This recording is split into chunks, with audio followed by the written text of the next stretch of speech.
died in the past 30 years because they were denied the right given by the United Nations, the right for self-determination. 100,000 have died and 11,000 women have been raped. There are two United Nations human rights reports on this. The world hasn't done anything because India is a huge market, 1.2 billion people. Sadly, the material prevails over the human. But this has serious consequences. Again, I repeat, that's why I'm here. Look, what is going to happen when the curfew is lifted will be a bloodbath. The people will come out. There are 900,000 troops there. They haven't come to, as Narendra Modi says, he's done this for prosperity of Kashmir. This is supposed to be for the development.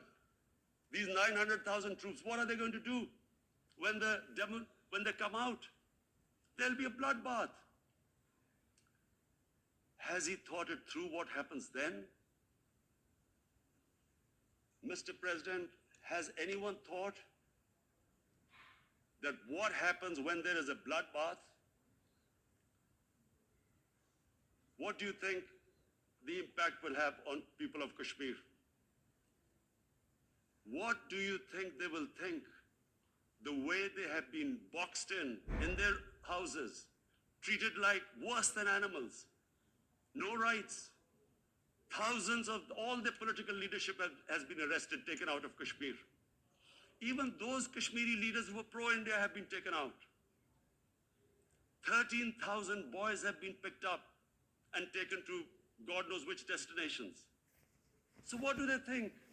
What will the people of Kashmir do when they lift the curfew? They will be out in the streets. And what will the soldiers do? They will shoot them. They've already used pellet guns, blinded young boys. In the last 6 years, the 5 years, the oppression that has gone on in Kashmir. And so, Kashmiris will be further radicalized. Mr. President, there will be another Pulwama. And guess what? India will blame us. They're already blaming us. They're saying all this is happening because of Pakistan. One of their defense ministers said there are 500 terrorists lined up on the border to go in. Why would Pakistan send 500 terrorists when there are 900,000 troops? What impact are they going to make? What will they do? And don't we know that the moment there is some terrorist attack, all that will happen is there'll be further cruelty and oppression of the people of Kashmir. We will just give the 900,000 troops to further crush the people of Kashmir.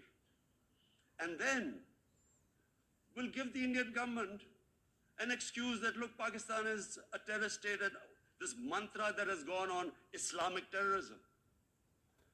The moment you use this catchword, Islamic terrorism, the whole world turns away.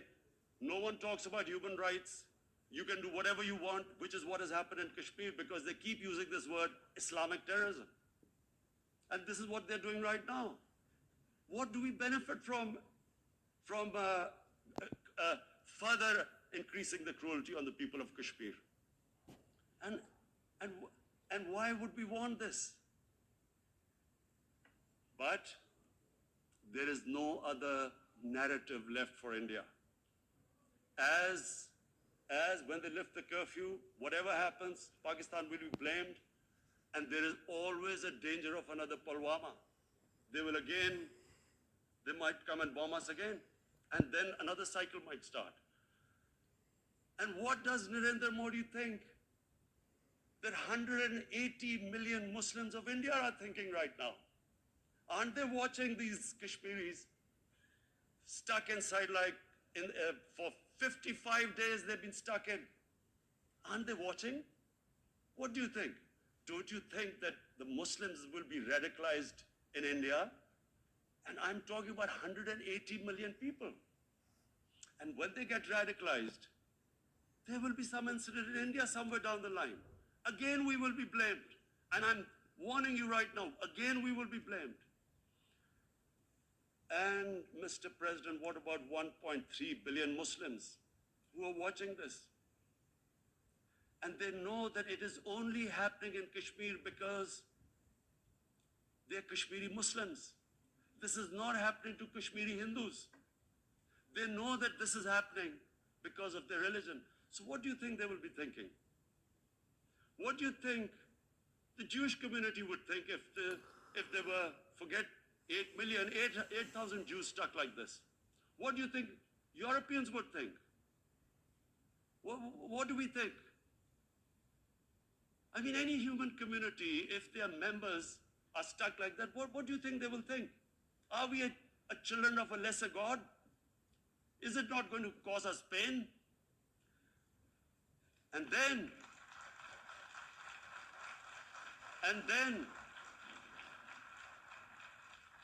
I'll tell you what will happen.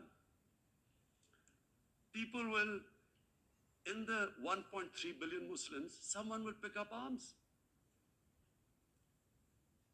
I know we've been brought up with films, Western films. This good, decent guy doesn't get justice. He decides to pick up a gun and start seeking justice. There was a film made in New York, famous film called Death Wish. This guy gets mugged by and his family, his wife gets killed or something. He can't get justice. He picks up a gun and he goes around shooting muggers. And the whole cinema cheers him on. So what do you think the Muslims are thinking right now?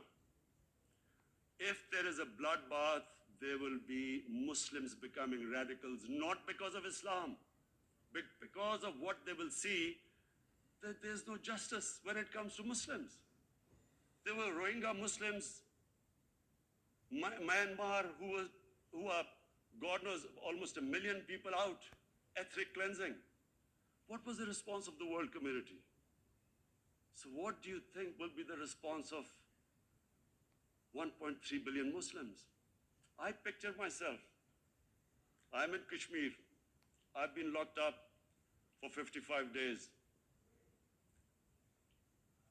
I have heard about, and there are rapes, Indian Army going into homes, soldiers. Would I want to live this humiliation? Would I want to live like that? I would pick up a gun. You're forcing people. You are forcing people into radicalization. When people lose the will to live, what is there to live for? And this is what, if you can do this to human beings, you are actually radicalizing people. And so, Mr. President, I want to repeat here, this is one of the most critical times. There will be a reaction to this. Pakistan will be blamed. 2 nuclear-armed countries will come face to face like we came in February. And before we head in that direction, the United Nations has a responsibility. This is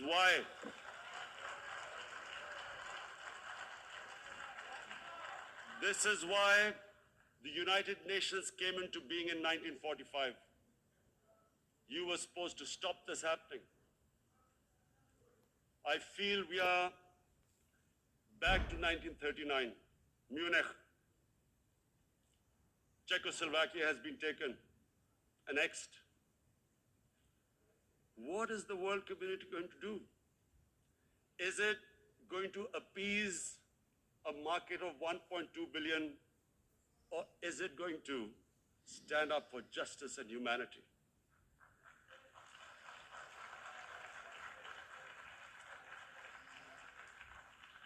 If this goes wrong, you hope for the best, but be prepared for the worst.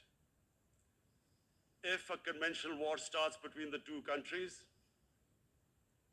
Mr. President, if a conventional war starts, and anything could happen, but Supposing a country 7 times smaller than its neighbor is faced with the choice, either you surrender or you fight for your freedom till death, what will we do? I ask myself this question. And my belief is, La ilaha illallah, there is no God but one. And we will fight. And when